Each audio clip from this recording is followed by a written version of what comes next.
और बुद्ध जी के लगभग 200 ईयर्स लेटर अशोक ने स्तूप बनाया जिसका नाम धमेक स्तूप एंड धर्म चक्र प्रवर्तन स्तूप है। जो खर्च आया था अलेक्जेंडर कनिंघम का इस धमेक स्तूप के अंदर का 517 रुपये 3 आने 10 पैसे। जाता है कि इसमें बेल हुआ करते थे इस तरह से मॉर्निंग वेकअप कॉल मॉन्ग को जगाने के लिए। और दैट टाइम 16 स्टेट थे, 16 महाजनपद, और उनके डेड बॉडी को 7 डेज तक चंदन की लकड़ी को जो बॉडी में लेप लगा के रखा गया था।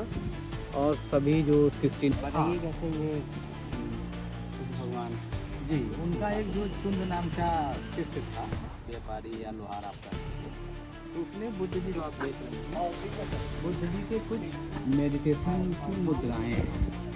जैसे आप सामने आप बहुत सारे डियर आपको बैठे हुए हैं, तो ये बुद्ध जी के समय से एक्सकेवेशन का आपका सारा फोटोग्राफ्स। हाँ बोलिए।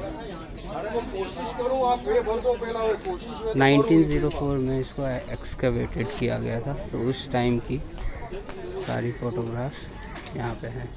This is called incredible India.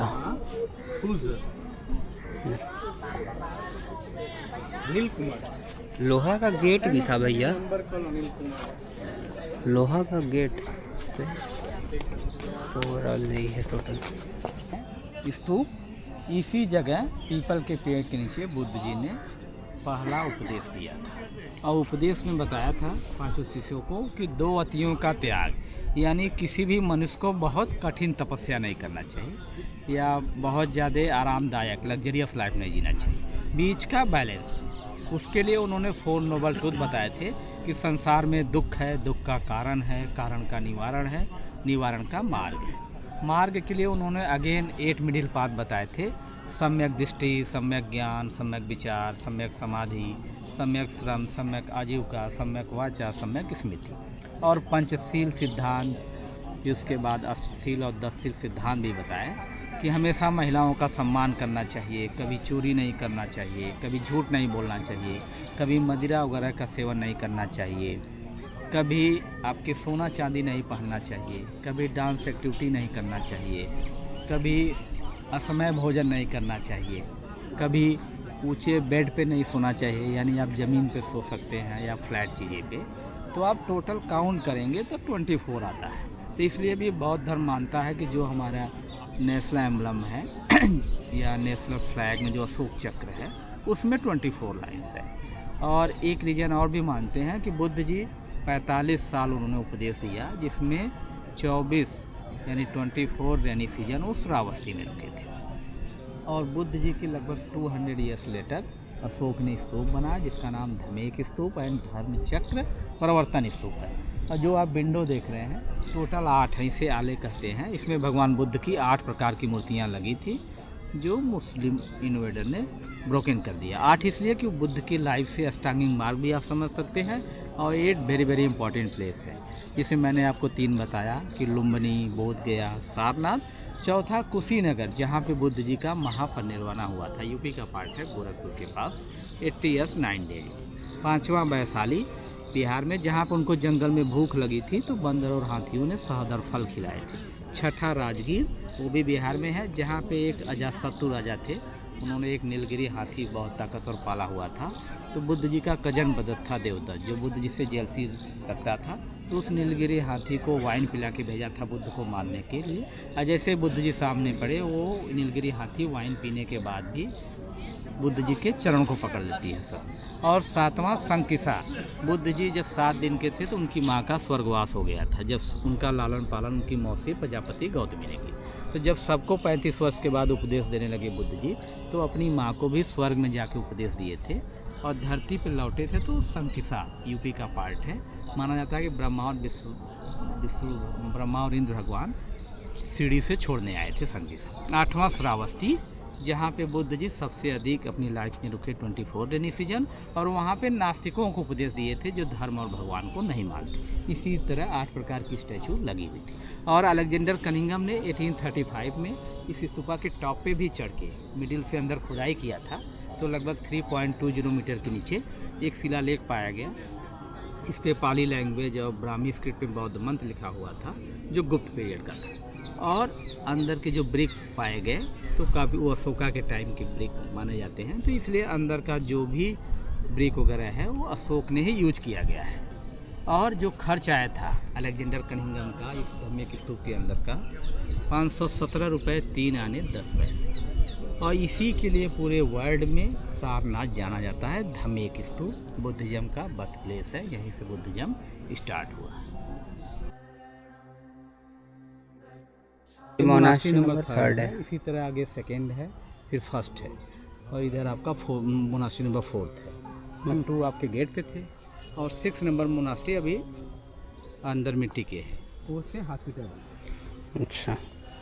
जो आप इस पे डिजाइन देख रहे हैं, हाँ। तो ये कुशाना डायनेस्टी। अच्छा। हाँ, माना जाता है कि ये मोनास्ट्री जो है कुषाण पीरियड में बनाया गया। और ये वेकअप कॉल के लिए था। हाँ, ऐसे माना जाता है कि इसमें बेल हुआ करते थे, और एक तरह से मॉर्निंग वेकअप कॉल मॉन्ग को जगाने के लिए यूज किया। तो कुमार देवी थी गढ़वाल वंश की महारानी, उन्होंने 12th सेंचुरी एडी के शुरुआत में बनाई। तो जो सामने आप करंट देख रहे हैं, ये लगभग आपको एक तरह से सुरंग है, और 55 मीटर के आसपास इसका लेंथ है। तो इसमें गर्मियों के दिन में जब गर्म हवाएं चलती हैं अप्रैल मई में, तो मॉन्क लोग इसी सुरंग में रहते थे, ठंडा रहता था। और सामने आप जो देख रहे हैं, दीज आर रूम्स, विहार, तो रूम्स हैं जो कुमार देवी ने ही बनवाए हैं। तो ये दोनों आपके अटैच हैं, सुरंग एंड रूम्स। सबसे लास्ट में इस एरिया में ये मोनास्ट्री बनाई गई है। तो बुद्ध जी का 80 या 9 डेज में कुशीनगर में महापरिनिर्वाण हुआ था। उनका एक फॉलोअर्स था चुंद नाम का व्यापारी शिष्य, उसके भोजन करने से। और दैट टाइम 16 स्टेट थे, 16 महाजनपद, और उनके डेड बॉडी को 7 डेज तक चंदन की लकड़ी पे पूरे बॉडी में लेप लगा के रखा गया था। और सभी जो 16 स्टेट के फॉलोअर्स थे वहाँ इकट्ठा हुए थे। माना जाता है कि दैट टाइम 7 लाख यानी 7 लाख लोग इकट्ठा हुए थे, और सब ने बुद्ध जी के बॉडी का दर्शन किया। दर्शन करने के बाद जब बॉडी में आग लगा रहे थे तो आग नहीं पकड़ रहा था। तो सबसे लास्ट में सुबध नाम का एक शिष्य था जिसने ज्ञान प्राप्त किया था। तो उसने बुद्ध जी के एक प्रिय शिष्य थे महाकश्यप, उनको सूचना भिजवाया कि सब लोग आए, आप नहीं आए। तो महाकश्यप बोला कि मुझे जानकारी नहीं थी। तो बिहार से लगभग 500 अपने मित्र मॉन्क के साथ कुशीनगर आया और बुद्ध जी के बॉडी का दर्शन किया। दर्शन करने के बाद जब आग लगाया तो आग पकड़ लिया। बॉडी जलने के बाद जो उनकी शरीर की अस्थियाँ बची, उसको लेने के लिए 16 महाजनपद के 8 राजाओं में युद्ध की नौबत आ गई कि मुझे चाहिए, मुझे चाहिए। तो एक द्रोण नाम के ब्राह्मण ने 8 राजाओं को समझाया कि बुद्ध जी शांति के प्रतीक थे, सबके परिवार में शांति बनाए रखते हैं, और आप लोग उन्हीं के शिष्य होके और अशांति कर रहे हैं। कैसे शिष्य हैं, आपने क्या सीखा बुद्ध जी से? तो 8 राजाओं ने कहा कि ठीक है, हम युद्ध नहीं करेंगे, हमको बराबर बराबर अस्थियाँ चाहिए। तो द्रोण ने एक कुंभ नाम का पात्र था, लोटिया टाइप का, उससे भगवान बुद्ध की अस्थियाँ को 8 पार्ट में डिवाइड किया, 8 भाग में, और एक एक भाग एक एक राजा को दे दिया। 8 राजा अपने क्षेत्र में जाके अस्थियाँ रख के 8 स्तूप बनाए। उसमें आपके कपिल वस्तु, रामग्राम, वैशाली, राजगीर, कुशीनगर, पावापुरी, वेटद्वीप, अलकल, 8 जगह बनाए गए। और कलिंगा वार के बाद जब सम्राट अशोक बौद्ध धर्म अपनाया तो उसने उसी 8 स्तूप में से 7 स्तूप को ओपन करके थोड़ी थोड़ी अस्थियाँ निकाल के 3 साल में 84,000 स्तूप बनाए। उसी 84,000 स्तूप में मैंने एक जो आपको धर्मराज का स्तूप दिखाया था वो है।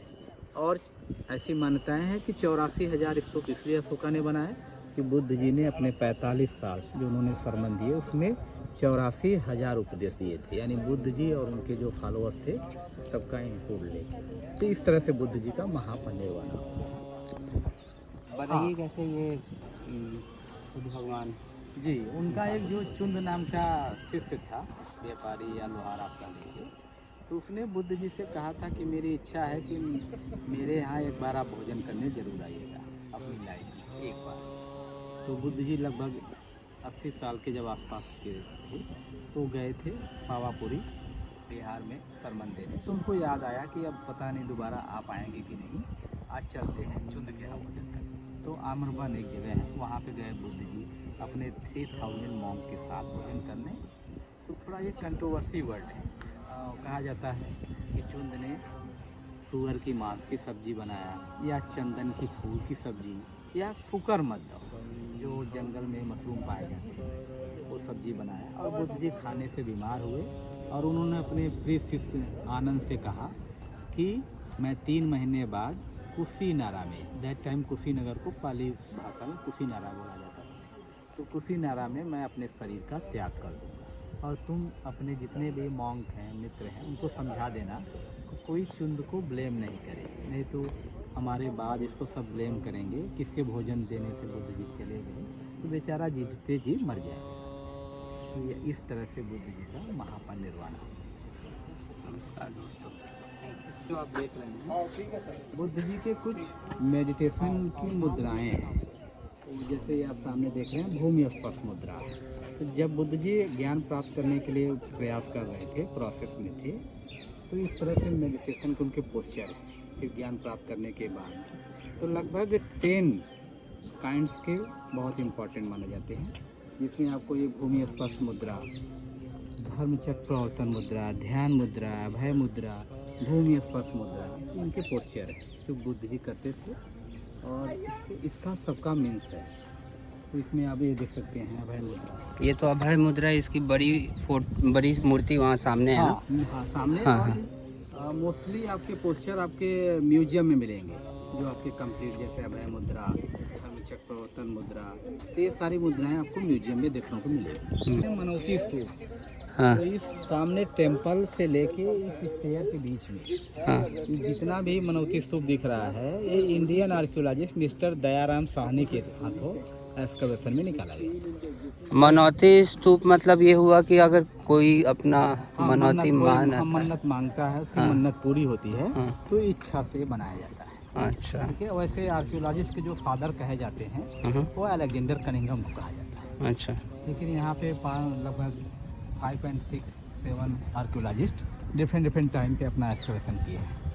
अच्छा, तो अब अपन लोग चल रहे हैं पंचायतन मंदिर। हाँ, हाँ। ये पंचायतन मंदिर बहुत इम्पोर्टेंट माना जाता है इस एरिया में, क्योंकि जो बुद्ध जी ने पहला संघ बनाया था यहाँ सारनाथ में 60 मेंबर का, एक यश नाम का लड़का था, शादीशुदा, बनारस का सेठ का लड़का था। तो माना जाता है कि इसी जगह पॉइंट पे बुद्ध जी से उसकी मुलाकात हुई।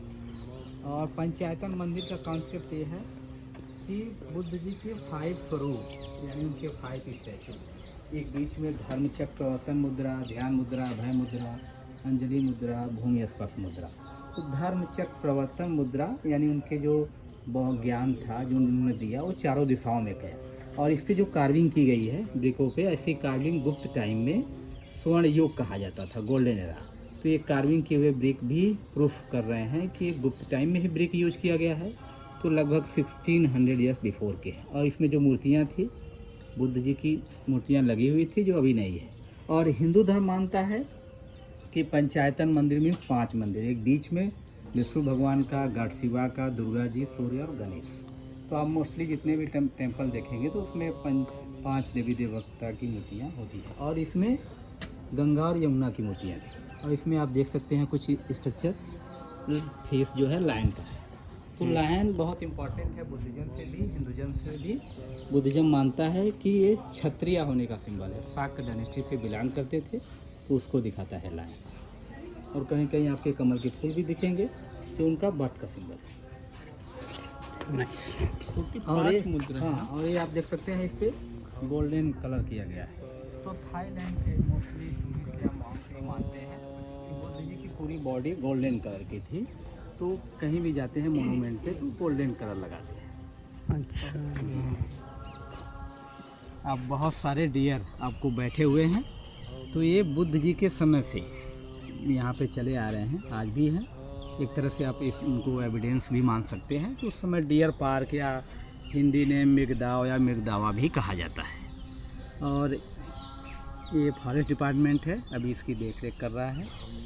और आप सारनाथ आइए, यहाँ पे ये आप बहुत अच्छी जगह है घूमने के पर्पज़ से। और ये ख्याल रखिए कि किसी भी मोनूमेंट पे छूना चढ़ना मना है, ये अपना धरोहर है। तो जब भी आना है सारनाथ आप कांटेक्ट कर सकते हैं।